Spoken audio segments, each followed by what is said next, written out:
मुंबईत येणाऱ्याला मराठी आलंच पाहिजे असं नाही. राष्ट्रीय स्वयंसेवक संघाचे माजी सरकार्यवाह भैयाजी जोशी यांचं एका कार्यक्रमामध्ये वक्तव्य. मराठी भाषेवरून नवा वाद सुरू. मराठी ही राजभाषा असल्यामुळे भैयाजी जोशींचं वक्तव्य राजद्रोह. खासदार संजय राऊत यांचा आरोप. भैयाजी जोशींचं वक्तव्य महायुती सरकारनं कसं सहन केलं, राऊतांचा सवाल. भैयाजी जोशींनी केलेल्या वक्तव्याचा लाचार उपमुख्यमंत्र्यांनी निषेध करायला हवा होता. संजय राऊत यांची टीका. मुख्यमंत्री फडणवीसांनी भूमिका स्पष्ट करण्याची राऊतांची मागणी.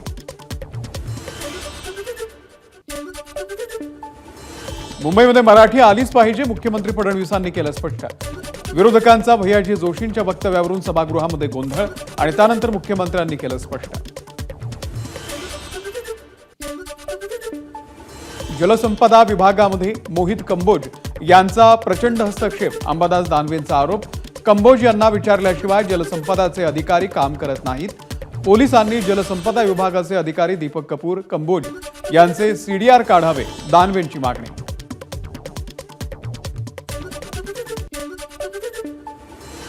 चुकीनं काही काळ मंत्री होतो. दान पिकावरती बोलताना सुधीर मुनगंटीवार यांनी सभागृहाच्या समोर मांडली मनातली खदखद.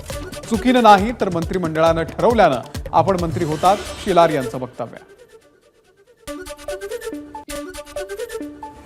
विधान परिषदेच्या रिक्त जागांसाठी शिवसेना राष्ट्रवादीमध्ये लॉबिंग सुरू. शिवसेनेमध्ये रवींद्र फाटक, शीतल म्हात्रे, चंद्रकांत रघुवंशी, तर राष्ट्रवादीमध्ये झिशान सिद्दीकी, संग्राम कोते, आनंद परांजपे यांचं नाव चर्चेत. 27 मार्चला निवडणूक.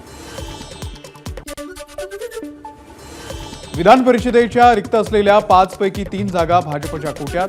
या 3 जागांसाठी भाजपकडून राम सातपुते, जगदीश मुळक, त्यासोबतच संदीप जोशी, संजय किणीकर, प्रमोद जठार आणि केशव उपाध्ये यांची नावं चर्चेत. सरकार संबंधित प्रत्येक बातम्यांवरती असणार राज्य सरकारचं लक्ष. सरकारकडून 10 कोटी खर्च करून मीडिया मॉनिटरिंग केलं जाणार, सामान्य प्रशासन विभागाचा निर्णय.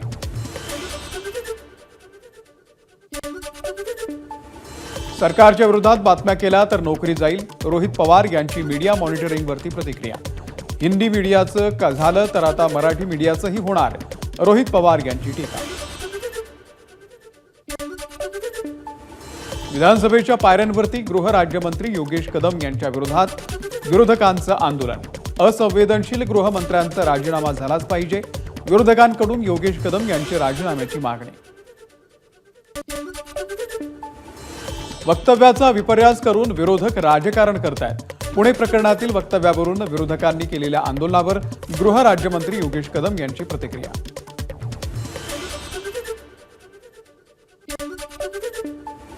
अजित पवारांकडे आता 3 खात्यांचा कारभार. अर्थ आणि उत्पादन शुल्क विभागाच्या सोबत अन्न, नागरी पुरवठा आणि ग्राहक संरक्षण विभाग अजित पवार यांच्याकडे.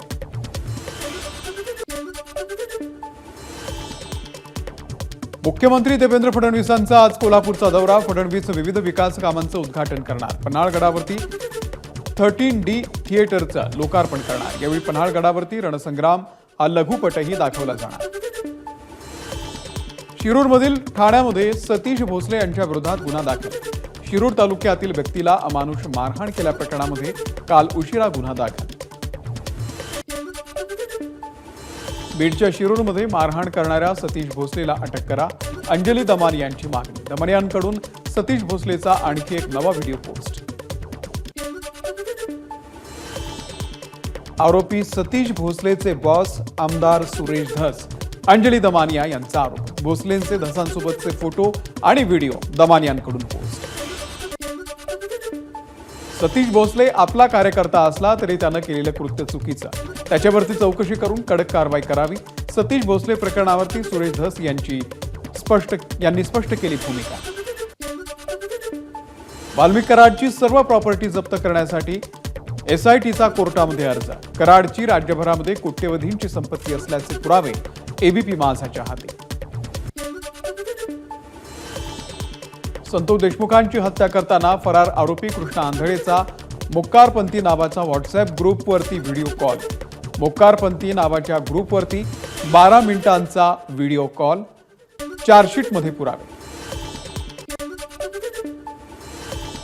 देशमुख हत्या प्रकरणामध्ये धनंजय मुंडेंचा हात, या संदर्भात सगळे पुरावे मुख्यमंत्र्यांकडे असून त्यांनी धनंजय मुंडे यांना सहआरोपी करावं, मनोज जरांगे यांनी केली मागणी.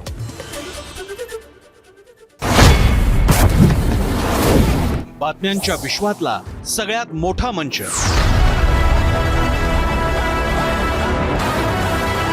अचूक, थेट आणि निष्पक्ष. बातम्यांच्या त्याच जगात पुन्हा येतोय आणि घेऊन येतोय चर्चा जनहिताची. नमस्कार, मी प्रसन्न जोशी. आता भेटूया 0 आवर मध्ये सोमवार ते शुक्रवार रात्री 7:56 फक्त एबीपी माझावर. एबीपी माझा, उघडा डोळे बघा नीट.